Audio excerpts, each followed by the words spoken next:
One thing about me is that if there is a wagon, I will absolutely band onto it.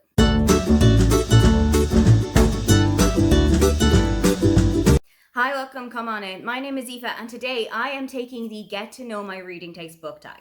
This was created by Sam from Thoughts on Tomes and Marinez from My Name is Marinez, but I have seen this 3 times now. I've seen it from Brittany Loves Reading. I have seen it done by Julie from Keep Calm with Books and Coffee. And I've also seen it done by Brittany from Rescues and Reads. And when I have seen it 3 times, it seems like this is something that is just calling out to me. What I love about this tag is that it is a perfectly chatty way of catching you guys up on how it is that I rate books, what books it is that I go and pick up. If there's a book that if you have the same similar tastes as I do, then I think we're going to be good friends. It's just a really nice way to kind of deep dive into what it is that I am reading or what it is that I'm looking for. The first question is, how do you rate books? And for a really long time, the answer was straight up vibes. If I liked the book, it got a 5-star rating. If I didn't like the book, it got 1 star. And there was very little in between until Cawpile entered my life. Cawpile has genuinely changed how I review books, because there are so many different criteria that you need to think about. There's things that I would never have thought about before, such as whether the characters make logical decisions, such as whether I was intrigued enough with this book to keep going with it, even when I had to put it down. There's so much in there that really does make me step back and think about what it was that I actually did or did not enjoy about this book, or if there's something that I really wanted to point out. On my Goodreads, I have a kind of a quick rundown of what it is that gives a 5 or a 1. For a 5-star read, it is something that I found absolutely no flaw with. It is a strong contender for the book of the year. It's one that I'm going to go back to time and time and time again. And if time and situations allow, I might actually reread it again next week. It's the kind of book that I cannot stop thinking about no matter what it is that I'm doing. For a 4-star read, it's a book that I did also really enjoy, but there were just a couple of small things that kept it from getting a top mark score. It's one that I am definitely going to keep reading, and it is one that I'm going to reach for again. It just might not be as immediate as it would be with a 5-star read. For a 3-star read, I have coined the phrase, "This book exists and I read it." It's the kind of book that doesn't really make a huge impact on my life. I didn't love it, I didn't hate it, it's just a book. It's the kind of thing that I might keep a copy of it, I might give it to my local library, I might give it to a friend of mine, but if I did get rid of it, it's not one that I'm going to lose any sleep over it if I don't still have a copy. For a 2-star read, I hated it much more than I loved it, and there are a couple of times that I really thought I should DNF this book. There are a few occasions where I will give a book a 2-star, mainly because I just want to see what happens at the end if it's getting so chaotic, but those are few and far between. As for a 1-star, which I very rarely give out, because if I know I'm going to get to a 1-star rating, I am very likely to just DNF it. For a 1-star, I barely finished it. For non-fiction, I don't give any ratings. And the reason for this is that I don't feel it fair to give somebody's lived experience a numerical value. I don't think that it is fair to kind of pit one thing against the other thing and make it seem like this is more important than this, or I just don't think that that is a fair system to go into. So a couple of years ago, I stopped giving any form of nonfiction a star rating. For question 2, how do you review books? Is it analytical? Is it emotional? Is it structured? For a lot of the time, it is quite emotional. A lot of it is how I felt specifically while I was reading the book. And that is why on a reread, the rating can change pretty significantly. If I am in a completely different place than I was when I was reading the book the first time, it can have a huge impact on what the review actually is. If it's going to bring it up or if it's going to bring it down, doesn't particularly matter either way. If I am in a completely different situation, be that mentally, physically, psychologically, it is going to make a huge impact on how it is that I'm going to review that book. Question 3 is, what is the book that made you a reader? What is the one that started it all, that got you hooked onto the written word? There are 2 separate answers for this. As a child, it was Matilda by Roald Dahl. This is the first chapter-to-chapter book that I ever remember finishing by myself. I think I was around 6 or 7 years old when I first read it, and that has just sparked a lifelong love of reading for me. But, that said, I took a break while I was in college. For that 4 or 5 year stint, I don't remember reading a whole lot for pleasure. It was only really in the end stages of my master's degree that I kind of got to picking back up books for fun again. Because I had been reading so much academically, it was really draining me to the point that when I would come home from lectures or when I would come home from a really big night in the lab, I just wanted to watch something. I didn't want to have to kind of concentrate on another book, even if it was something light and fun. I just wanted to switch my brain off and watch something on TV. Then I got way back into reading with The Unhoneymooners by Christina Lauren. This is the first spicy book that I've ever read. And I say spicy in inverted commas because it's not particularly steamy. I have read steamier books since, but I feel like this is the one that kind of kickstarted it all. And the reason that I say that is I read that roughly around the same time that I started this channel. So I had that experience of starting a whole new system in my life and starting a whole new routine and a kind of a cornerstone that I could put together at the same time. Question 4 is, do you have a genre niche? Are there genres that you specifically gravitate towards, or are you kind of a well-rounded reader? It's not going to be a surprise to anybody who's been here for longer than 30 seconds. I am a huge contemporary romance reader. And that has kind of spilled a little bit into contemporary fiction as a whole as well. A little bit into literary fiction. But when I'm looking for contemporary books, I like them to be a little bit on the lighter side than the dark and heavy tones. I'm also really big into historical fiction, into thrillers, and also into non-fiction books. But there are a couple of genres that I would say I would gravitate towards much more than any of the others. Question 5, do you prefer a character-driven or a plot-driven story? And my answer is porque no los dos. Why can't you have both? But if I was forced with €1 million on the table to make a decision, it would likely be a character-driven story. I am so interested in the human mind, what it is that make people tick, what it is that make them make the decisions that they've made, and the consequences of the decisions that they have made on their lives. It's something that I really love reading about, and I just love a book that is all about strong characters. It's something that has always gripped me in. Now, that's not to say that the plot can be super weak, but as long as the characters are great, I'm all for it. I do like to have a really good balance between the two. But if I had to pick a character-driven story over a plot-driven story, I think I'd be pretty okay with that. Question 6. What is a book that you love it so much, you love it enough for everybody in the world? And if there are haters, it doesn't matter because your love will overpower that. And that is The Book Thief by Markus Zusak. This book has hit me in ways that none others have, particularly since now, having reread it a couple of years ago, I actually live in Germany, the whole country where everything is taking place.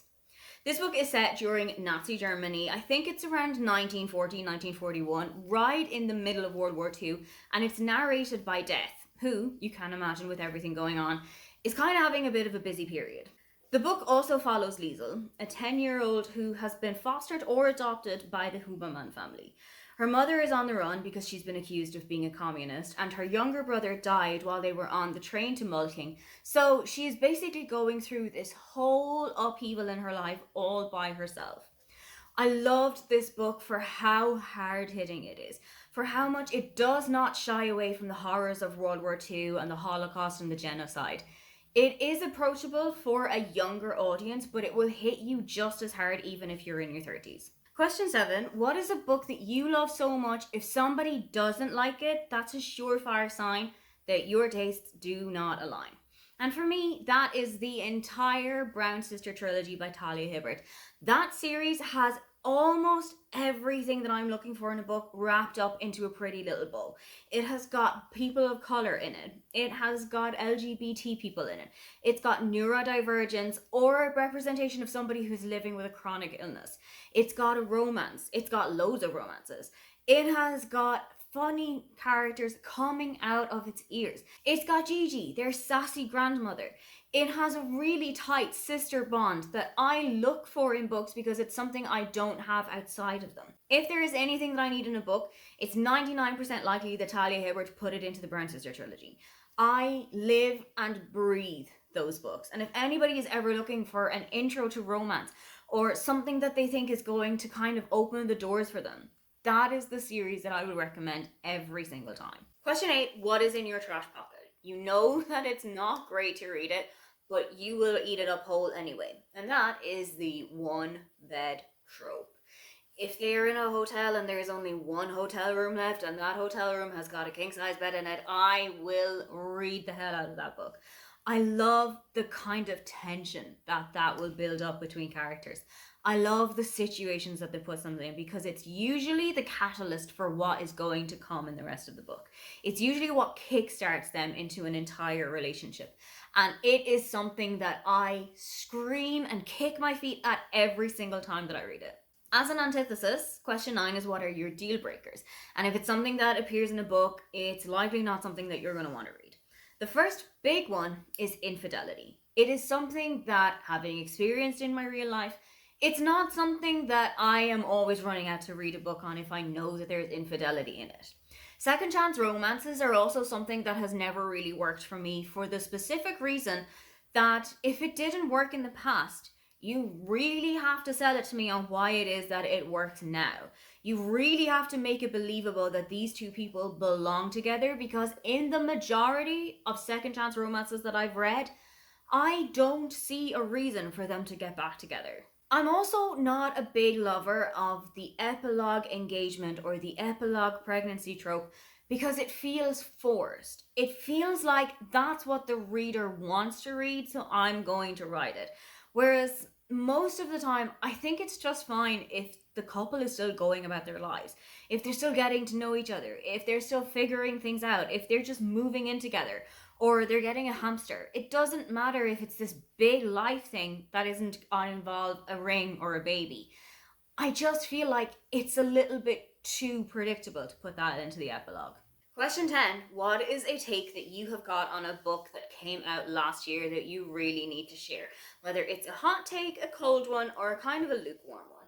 And it might be a bit of a hot take here, but I feel like Emily Henry went straight from her best work all the way down to her worst. Because Funny Story is one of the best books that she's ever written. And then she turned it completely on her head with Big Big Beautiful Life. I feel like that book was trying too hard to be Evelyn Hugo and also trying too hard to be too many things. There was so much going on in that book that I feel like it could have easily been split into two different narratives, two different published stories, and nobody would have complained about it. But because there was so much going on in there, it just didn't feel like Emily Henry. Question 11. What is it that you look out for when you are reading a book in terms of the writing? Is it structure? Is it prose? Is it sentence structure? And for me, a big thing that I look out for is humor. I am hugely driven by things that I find funny. I love stand-up comedy. I love comedy movies. I love rom-coms because not only are they romantic, they also have a kind of funny situation in them.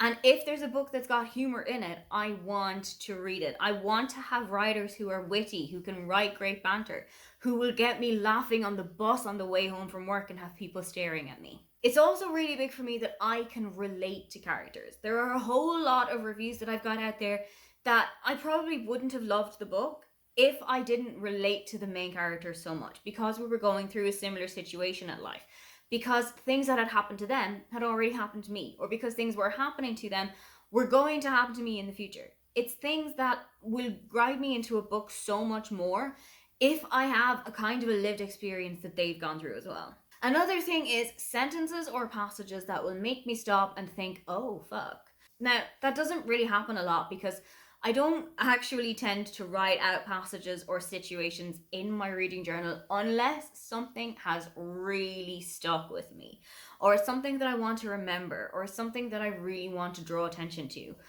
Other than that, I don't usually do it, but if I have, it's because something has really hit me. Question 12. How do you plan what to read next? Do you stick to a TBR? Are you a mood reader?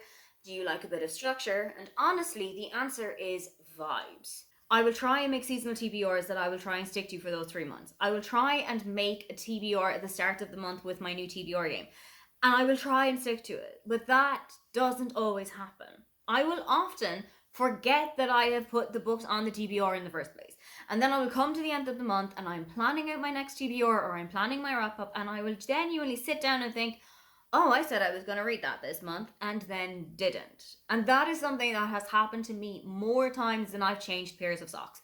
It is so frequent that I will sit in front of a bookshelf and go, I want to read that. And then the end of the month will come and I will have completely forgotten that that book exists.